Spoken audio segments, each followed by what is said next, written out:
I saw her almost every day for 7 months, and every single time, I chose to look away. Not because I didn't notice her, but because I noticed her too much. Her name was Lily. I learned that accidentally, from a package left at her door one cold morning in early November. We lived in the same quiet apartment building in Toronto, the kind where people nod politely but rarely stop to talk. She moved in across the hall, bringing with her a soft energy, like warmth in the middle of a long Canadian winter. She had this way of smiling at strangers, like she believed everyone had a story worth hearing. And me. I was the opposite. After a messy breakup and months of burying myself in work, I had convinced myself that keeping distance was safer. No attachments, no expectations, no disappointment. So when she first smiled at me in the hallway, I nodded and kept walking. When she held the elevator for me once, I muttered a quick thanks without meeting her eyes. When she said good morning a few times, I pretended to be busy checking my phone. It wasn't that I was rude by nature. I was just tired. Tired of trying, tired of opening up, tired of getting hurt. But she didn't know that. To her, I was probably just the quiet guy who didn't like people. Winter came in full force. Snow covered the sidewalks, and the days grew shorter.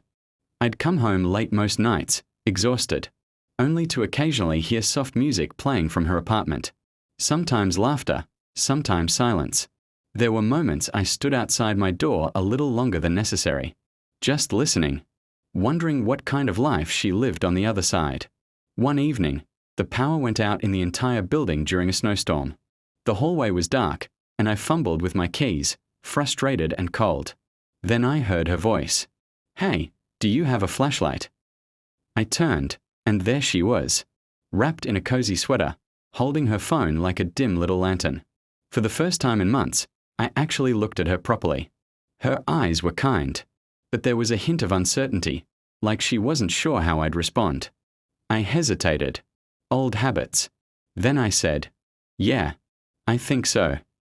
That night, we ended up sitting in the hallway, sharing the weak beam of a flashlight and the quiet hum of a powerless building. We talked, nothing deep at first, just small things. Work, the weather, how terrible Canadian winters could be. She laughed easily. I didn't, but something shifted. For the next few days after the power outage, we started acknowledging each other more. Not much, just simple greetings, a small smile here and there. Still, I kept my distance. I could feel myself pulling back every time the conversation got even slightly personal. And slowly, she stopped trying. Her smiles became shorter, her greetings quieter. Eventually, they disappeared. Spring arrived, melting the snow and bringing life back to the city. People seemed happier, lighter, except me, because now I noticed her absence.